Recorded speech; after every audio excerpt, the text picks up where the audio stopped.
नमस्कार, आप सभी का स्वागत करता हूं अपने YouTube चैनल सुरेंद्र सिंह बोरा में। साथियों, सुप्रीम कोर्ट की बीएड वर्सेस बीएसटीसी क्लेरिफिकेशन याचिका में 8 अप्रैल 2023 के फैसले के बाद देश के विभिन्न राज्यों में जहां पर बीएड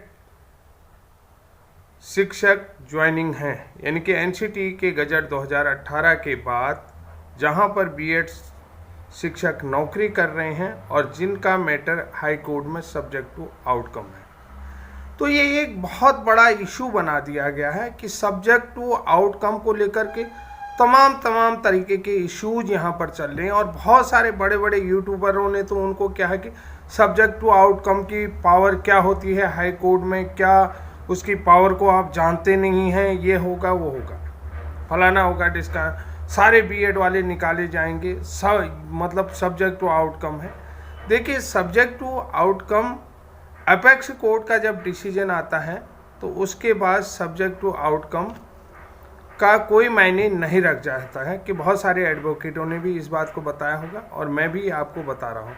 क्योंकि अपेक्स कोर्ट का, क्योंकि जो पटना हाई कोर्ट ने भी कह दिया है कि हम सुप्रीम कोर्ट के फैसले के आगे क्या है, बंधे हुए हैं, कि यानी कि हमें जो है कि सुप्रीम कोर्ट ने जो फैसला दिया है, जैसा कि आपने सभी को 20 मार्च को और 6 दिसंबर को पटना हाई कोर्ट ने जो डिसीजन ज्वाइनिंग टीचर्स पर दिया है, उन्होंने कहा कि हम जो है कि सुप्रीम कोर्ट के फैसले के लिए बाध्य हैं, ये बात उन्होंने कहा। और बहुत सारे डिसीजन में यही चीज़ आपने देखा होगा कि 11 अगस्त 2023 को भी जब बीएड को बाहर करा तो राज्य के हाई कोर्ट ने भी बीएड को बाहर किया, तो उन्होंने यही चीज़ कहा कि हम सुप्रीम कोर्ट के फैसले के आगे बाध्य हैं, इससे आगे हम कुछ नहीं कर सकते हैं। तो यहाँ पर बहुत सारे मध्य प्रदेश के साथी मेरी बात समझ गए होंगे। सब्जेक्ट टू आउटकम को लेकर के जब एसएलपी जो है कि स्पेशल एप्लीकेशन मध्य प्रदेश से सीधे सुप्रीम कोर्ट पहुँची थी और सुप्रीम कोर्ट के फैसले में बीएड को रिलैक्सेशन दिया गया है, तो ऑलरेडी जो है कि यहाँ पर रिलैक्सेशन मिलना आप लोगों को तय है, ठीक है। और मैं बहुत सारे लोग ये कह रहे थे कि 2 साल से लोग पढ़ा रहे थे पटना बिहार में। देखिए, उस समय जो है कि क्लेरिफिकेशन का डिसीजन नहीं आया था और अब जो है कि पटना वाले जो है कि सुप्रीम कोर्ट पहुंच चुके हैं और सुप्रीम कोर्ट में उनका कंटेम्प्ट भी जो है कि लग चुका है। ये बहुत सारी चीज़ें आप लोग समझते हैं कि कानूनी प्रक्रिया काफ़ी जटिल होती है, इतना हम लोग नहीं समझ सकते हैं। लेकिन जैसा कि आप लोगों को बता देता हूँ कि बहुत सारे लोग सब्जेक्ट टू आउटकम की बात करते हैं, तो यहाँ पर आज जो है कि 15 अप्रैल को बीएड वर्सेस डीएड माननीय जबलपुर हाई कोर्ट मध्य प्रदेश में वर्ग 3 बीएड ज्वाइनिंग शिक्षकों का फैसला आएगा। और यहाँ पर फैसला क्या है, सुनवाई तो कुछ होनी नहीं है, क्योंकि 10 अप्रैल को जब यहाँ सुनवाई थी तो सुप्रीम कोर्ट का ऑर्डर नहीं आया था, इसलिए इनको नेक्स्ट तारीख दी गई थी और आज जो है कि इसमें ऑर्डर ही आना है, फैसला आना है।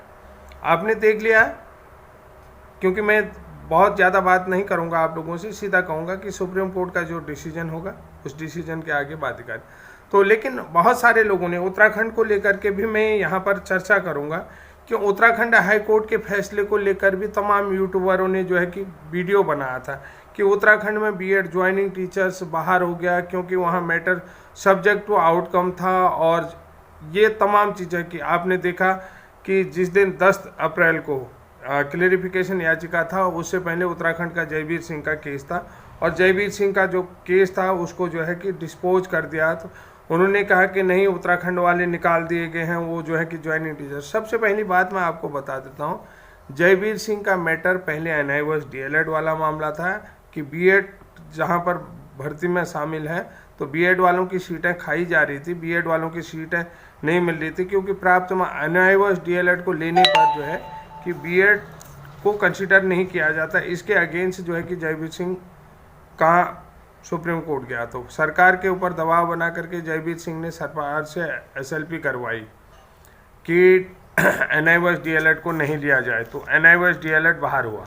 जो लोग उत्तराखंड के मैटर को नहीं समझे थे तो उनको मैं पुनः समझा देता हूँ कि एनआईओएस डीएलएड जो है कि 28 नवंबर को बाहर हुआ था, तो वो जयवीर सिंह वाला ही केस था। इसका मतलब आप समझिए कि जयवीर सिंह कोई ज्वाइनिंग टीचर नहीं है। आपको ये बता देता हूँ। तो यहाँ पर जो है कि जयवीर सिंह हो, अरविंद राणा हो और मानवीर रावत हो, मनवीर रावत, ये इन लोगों की टीम है, ये कोई भी ज्वाइनिंग टीचर्स नहीं है। तो इसलिए जो है कि उत्तराखंड जो बीएड ज्वाइनिंग टीचर है वहाँ सब्जेक्ट टू आउटकम जैसा कोई मैटर नहीं था, क्योंकि जो भी ज्वाइनिंग लेटर थे वो केस नंबर जो है कि WPSB case number 350 Nandan Singh बोरा के अधीन था। नंदन सिंह बोरा को सुप्रीम कोर्ट ने बाहर कर दिया, तो इसलिए बीएड वाले सेफ हैं। अभी जो है कि उत्तराखंड में जितना बीएड ज्वाइनिंग टीचर सेफ है उतना कहीं भी सेफ नहीं है। तो इसलिए जो है कि उत्तराखंड के बीएड टीचर, तो इसको लेकर के भी तरह तरह के वीडियो बनाए जा रहे हैं और बीएड के मन में जो बीएड ज्वाइनिंग टीचर्स हैं अन्य राज्यों के, उनके मन में एक दहशत फैलाई जा रही है, एक दहशत फैलाई जा रही। तो आज जो है कि इस केस को लेकर के सुनवाई है। तो सबसे पहले जो मैटर को आपको मैं बताना चाह रहा हूँ, इसलिए बता रहा हूँ कि ये कोई मैटर नहीं है उत्तराखंड का जयवीर सिंह वाला मैटर। ये जो है कि रिक्रूटमेंट प्रोसेस के लिए, क्योंकि जो आने वाली भर्ती थी उसमें जो है कि इनको NIOS DLED से पहले भरे था, लेकिन NIOS DLED दुर्भाग्य से बाहर हो गया। तो बाद में जो है कि 11 अगस्त 2023 के फैसले में बीएड बाहर हो गया। तो बीएड को ज्वाइनिंग प्रोसेस में लिया जाए कि विज्ञापन पूर्व का हो और इस विज्ञापन के अनुसार हम एलिजिबिलिटी रखते हैं, ये वाला केस था। तो यानी कि ये फैसला होता। अब दूसरी बात, एक चीज़ और बता देता हूँ कि ये क्योंकि जो विवाद उठा था राजस्थान को लेकर के आया, सब्जेक्ट टू आउटकम राजस्थान में था नहीं, क्योंकि बीएड वहाँ ऑलरेडी शामिल नहीं था, बीएड शामिल नहीं था, तो सब्जेक्ट टू आउटकम का राजस्थान का कोई इश्यूज नहीं मिलता है। और एक चीज़ और बता देता हूँ कि सुप्रीम कोर्ट ने कहा कि 11 अगस्त के बाद किसी भी प्रकार की ज्वाइनिंग को हम बर्दाश्त नहीं करेंगे बीएड वालों की। तो अब यहाँ पर मैटर बनता है कि क्या छत्तीसगढ़ वाले सेफ हैं या नहीं है। छत्तीसगढ़ वाले 11 अगस्त के ज्वाइनिंग के बाद जैसा सुप्रीम कोर्ट ने डिसीजन दिया कि एक विज्ञापन को लेकर, वो विज्ञापन कब का आया, 11 अगस्त से पहले का विज्ञापन है, तो उन लोगों को भी रिव्यू के लिए जाना पड़ेगा, वो लोग भी विज्ञापन पूर्व। यहाँ पर छत्तीसगढ़ वालों को रिलैक्सेशन मिल सकता है, छत्तीसगढ़ वालों की ज्वाइनिंग बच सकती है, ये बात मैं आपको कह सकता हूँ कि अगर वो रिव्यू में जाएंगे तो छत्तीसगढ़ की ज्वाइनिंग बच सकती है। उसका कारण मैं आपको बता देता हूँ कि क्या कारण होगा कि जैसे NOPS वाला था 2004 या 5 का मैटर था, तो 2005 तक के वालों को जो है कि पुराने ओल्ड पेंशन स्कीम का फ़ायदा दिया जा रहा था, लेकिन 2005 के बाद जो है कि जितने भी लोग थे दिसंबर 2005 के बाद 2006 वाले लोगों को उसका फ़ायदा नहीं दिया जा रहा, ओल्ड पेंशन स्कीम का फ़ायदा नहीं दिया था। लेकिन वो जो, क्योंकि उन लोगों की ज्वाइनिंग 2006 में थी, जबकि विज्ञापन जो है कि 2005 का रहा था, तो इसलिए जो है कि 2006 वालों को भी पुरानी पेंशन स्कीम का फ़ायदा उत्तराखंड में भी दिया जा रहा है, क्योंकि विज्ञापन जब का था विज्ञापन के आधार पर ही उन लोगों को उसका एडवांटेज दिया गया है। तो यहाँ पर छत्तीसगढ़ को विज्ञापन का एडवांटेज दिया जाएगा, जैसा कि सुप्रीम कोर्ट ने अपने फैसले में कहा है। तो साथियों, थोड़ा सा बुखार की वजह से जो है कि फीवर होने के कारण से जो है कि मैं कल वीडियो नहीं बना पाया, और फिर भी मैंने आज आप लोगों से इंटरेक्ट होना था कि बहुत सारे विधिक मैटर्स पे बात करनी थी, इन लोगों को कहाँ पर फ़ायदा होगा कहाँ। तो बहुत सारे लोग जो हैं कि वो कह रहे हैं सब्जेक्ट टू आउटकम की ताकत नहीं जानते हो। आप लिखिए ब्रिज कोर्स को लेकर के, देखिए ब्रिज कोर्स को लेकर के भी बहुत सारे लोग कह रहे हैं। ब्रिज कोर्स का 2 पैरामीटर्स यहाँ पर हैं। जैसे पटना में बहुत सारे लोग जो ज्वाइनिंग टीचर हैं 6ठे चरण में, उन्होंने ब्रिज कोर्स किया हुआ है, 2 पैरामीटर्स हैं, और वो लोग बाहर हैं।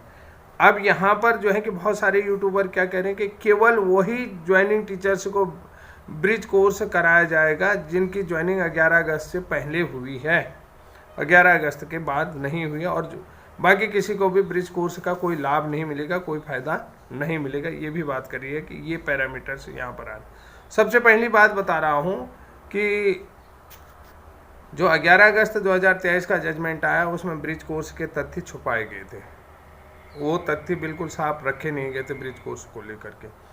अब यहाँ पर जो पटना हाई कोर्ट की याचिका सुप्रीम कोर्ट में जा रही है, यानी कि वो लोग रिव्यू में जा रहे हैं, तो उन लोगों में बहुत सारे लोग ब्रिज कोर्स किए हुए हैं, वो लोग सुरक्षित हैं। ऐसे ही छत्तीसगढ़ में भी हैं जिन लोगों ने ब्रिज कोर्स ऑलरेडी ज्वाइनिंग से पहले किया है, तो वो लोग भी सुरक्षित हो सकते हैं। उनको वो चीज़ें केस में लगानी पड़ेंगी, मेंशन करनी पड़ेंगी केस के साथ। तो यानी कि ये बहुत सारे यूट्यूबरों का ये कहना है कि ब्रिज कोर्स को लेकर के सरकार अन्य लोगों के लिए दावा नहीं कर सकती है। सरकार अन्य लोगों के लिए दावा नहीं कर सकती, लेकिन यहाँ पर सरकार जो है कि ब्रिज कोर्स प्रशिक्षित जो भी हैं उनके लिए दावा कर सकती है। इस बात को भी मैं कहता हूँ, क्योंकि यानी कि सीधा सीधा जब जो यूट्यूबर आप लोगों को भर मारे हैं मैं उनका बाइकाट करता हूँ, ये मेरा कहने का मतलब है। क्योंकि यहाँ पर ऐसी कोई भी परेशानी आप लोगों को नहीं आएगी। जहाँ पर परेशानी आनी है वहाँ पर हम स्पष्ट कर रहे हैं, स्पष्ट बता रहे हैं। और बाकी सब्जेक्ट टू आउटकम जैसा कोई मैटर यहाँ पर बनता दिख नहीं रहा है मुझे। जो लोग कह रहे हैं कि सब्जेक्ट टू आउटकम की पावर नहीं जानते हो, ये नहीं जानते हो, क्योंकि हाई कोर्ट ने शुरू से ही अपने डिसीजनों में कहा कि हम सुप्रीम कोर्ट के आगे बाध्य हैं और सुप्रीम कोर्ट का अनुपालन करना ही हमारा परम कर्तव्य है। हम जो है कि सुप्रीम कोर्ट के फैसले का अनुपालन करने के लिए हम बाध्य हैं। तो ये कुल मिलाकर के यहाँ पर आज जो डिसीजन आएगा मध्य प्रदेश का, उसमें निश्चित रूप से बीएड के भविष्य का फैसला होगा और बीएड 11 अगस्त से पहले जितने भी ज्वाइनिंग टीचर हैं वो सारे सेफ रहेंगे। इसमें आपने देखा होगा कि ज्वाइनिंग टीचरों को निकाला नहीं जा सकता है, ये भी सुप्रीम कोर्ट ने कहा है। और इनको जो भी चीज़ें होगी, इनकी एजुकेशन क्वालिफिकेशन, जो मिनिमम क्वालिफिकेशन क्राइटेरिया उसको कंप्लीट करवाया जाएगा। ठीक है, जो लोग ऑलरेडी पहले से ब्रिज कोर्स हैं वो लोग भी अपना अलग से काम कर सकते हैं। तो साथियों, आज के लिए इतना है। तब तक के लिए जय हिंद, जय उत्तराखंड। और आप लोगों से जाते जाते एक निवेदन करता हूँ, जिन्होंने चैनल सब्सक्राइब नहीं किया है तो प्लीज़ अधिक से अधिक चैनल को सब्सक्राइब करें, वीडियो को शेयर करें। जिन भी लोगों को लगता है कि मैंने आप लोगों के लिए काम किया है, तो मैं आप लोगों से निवेदन करता हूँ प्रत्येक व्यक्ति को ये वीडियो शेयर करें। जिन लोगों को अभी इसका एडवांटेज नहीं मिला है, डिसएडवांटेज है जिन लोगों को अभी तक इसकी जानकारी नहीं मिली, आपके आसपास जितने भी बीएड ब्रिज कोर्स प्रशिक्षित हैं, बीएड प्रशिक्षित हैं, जो भी परिवार के लोग नौकरी के लिए तरस रहे हैं, तो उन सारे लोगों तक ये वीडियो पहुंचाने का कार्य करें ताकि वो अपने हकों के लिए आगे लड़ सकें, आगे आ सकें। तो आप सभी से विनम्र मेरा यही निवेदन रहेगा। Thank you.